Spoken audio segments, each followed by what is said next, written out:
Hey kids, this is Ivan. How you doing? Well, I've already made a video responding to RuneSlinger, where he and I both kind of talk about one of the problems we see in role-playing games today is the lack of quality in the text of many games. And not all of them, but sometimes you see games where there's just something where it's just not clear or not written well or not edited well or what have you.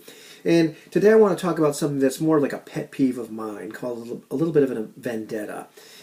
And what am I talking about? I'm talking about when games are written in such a way, or at least a part of the game, an explanation of the mechanic, of the system, of whatever, is written in a way where you can almost imagine that the author believes that you've seen something like this before. They don't really need to explain it in a lot of detail. It's kind of glossed over. Maybe it's explained, but it's just not given enough attention.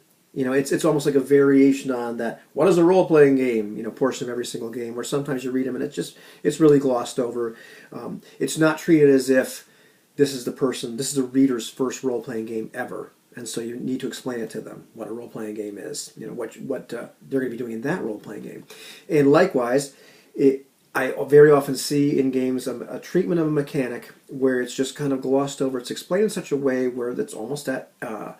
Tacit understanding or expectation that you've seen something like this before. You've seen how to do an extended task, that sort of thing. You've seen where difficulties may change, whatever it happens to be. This drives me bananas. Not just for the sake of the new person who's coming to the hobby and maybe this is the first time they've ever seen something like this, but very often, if it starts to get confusing for me, I know there's a problem. Not that I'm the smartest guy in the world. Likewise, it can drive me crazy when you explain something, whatever the procedure is, or a definition of a word, and it's even worse if you start to use two different definitions for a word. We're not even going to go there. But you've explained something about a procedure, and then later on, several pages later, you're talking about applications of this, and there's no mention of what those definitions, what those words mean, no repetition of what that procedure is. There's a book, a game that does a great job with repetition and kind of recursive book design, and it's Tech Noir. And I don't care whether you like the system or not. I did a review of this book, a while ago. Not my best video, but just because it's me. But I really love the way that Jeremy Keller explains the mechanics and the procedures in this game in the book, because he does it, over and over again, and for every given example. He treats it as if this is almost like the first time you're seeing this. And it's not, ridiculously redundant, but the point is you can read the book and understand it. And you can be at a certain section of the book, and he'll bring in just enough of how the mechanic works to whatever example he's giving you or whatever procedure he's giving you that you're like, oh yes, I understand and I remember. This is like, hats off. This is like top-notch way to present your mechanics, your book, how your game works. And yes, I understand page count is an issue and things cost, but to me, it's like, get rid of that picture, get rid of some of this art. Maybe just have a sidebar. Do something where you, once again, insert, like, how does this work? Make it crystal clear.